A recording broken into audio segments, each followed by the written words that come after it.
certo? Eu sou servidor público, jogo poker por hobby em Brasília, no Distrito Federal. Muita gente me conhece, muita gente não me conhece. Quem não me conhece vai conhecer agora aí no vídeo. Bem, eu tenho um blog também sobre política, que eu falo sobre política. Eu vou postar esse vídeo em um outro espaço, porque não tem relação com o meu blog original, mas eu gosto de usar os vídeos, né? Eu gosto de fazer vídeos ao invés de textos para publicar, para divulgar minhas ideias, porque eu acho que é uma maneira mais fácil, mais acessível e mais direta de divulgar, e em menos tempo você consegue falar mais coisa.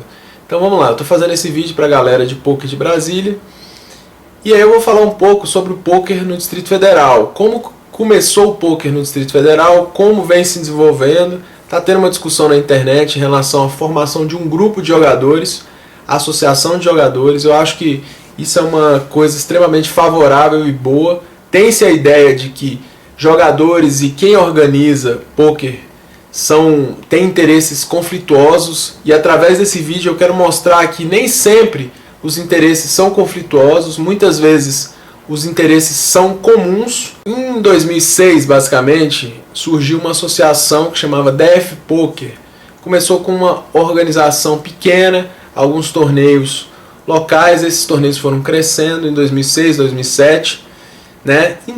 Final de 2007, início de 2008, começaram a surgir clubes de poker que organizavam, além dos torneios de poker, os jogos de cash game. Em 2008 ainda, o DF Poker conseguiu reunir 100 pessoas para fazer um torneio. A gente está em 2013. Em 2008 houve uma confusão em relação ao poker no Distrito Federal.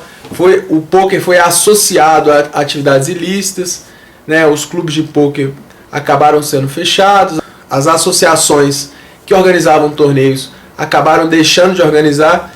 E aí em 2009 basicamente tudo começou do zero de novo, né? E por isso a capital do Brasil ficou estagnada em relação aos torneios de pôquer, a organização de pôquer, enfim. Enquanto outras cidades como São Paulo, Rio, Curitiba continuaram crescendo naquele ritmo, Brasília deu um passo atrás e retomou isso a partir de 2009, 2010.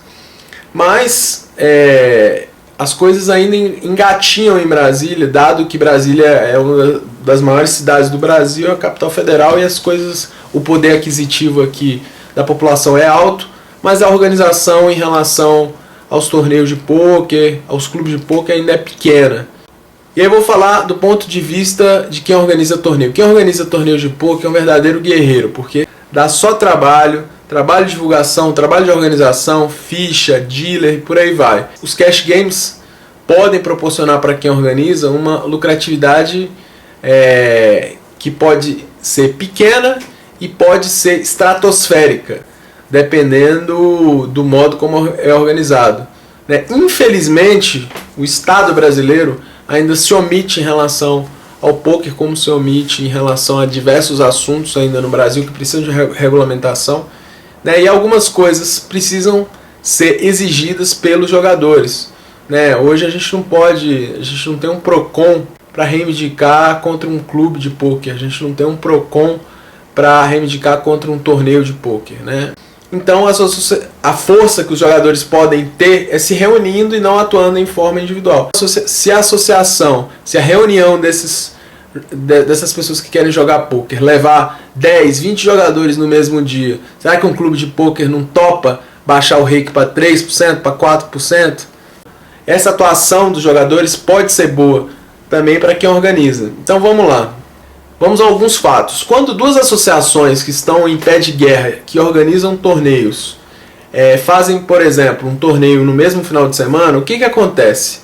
Os torneios acabam tendo menos pessoas, porque as pessoas que estão dispostas a jogar se dividem, e algumas dessas pessoas acabam não indo nem para um nem para outro torneio e acabam ficando de fora, porque o torneio torna-se menos atrativo.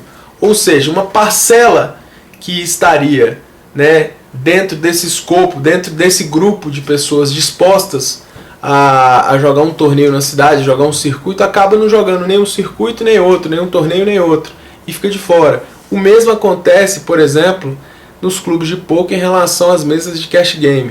Quando você tem várias e várias casas organizando cash games nos mesmos valores, nos mesmos dias, o que acontece? as mesas acabam ficando frias, com menos pessoas, divididas, acabam terminando cedo, e aí nenhum nem outro lugar acaba sendo bom. Tem que ter uma variedade maior de valores, e principalmente das modalidades que estão começando. Eu vejo o Omaha, o grande erro do Omaha. As pessoas tendem a querer colocar mesas de Omaha extremamente inacessíveis, extremamente caras. E a maioria das pessoas não se desenvolveu ainda na modalidade de Omaha porque simplesmente não tem uma mesa acessível. Sou muito a favor dessa iniciativa. Exigir para quem organiza poker na Capital Federal uma série de coisas.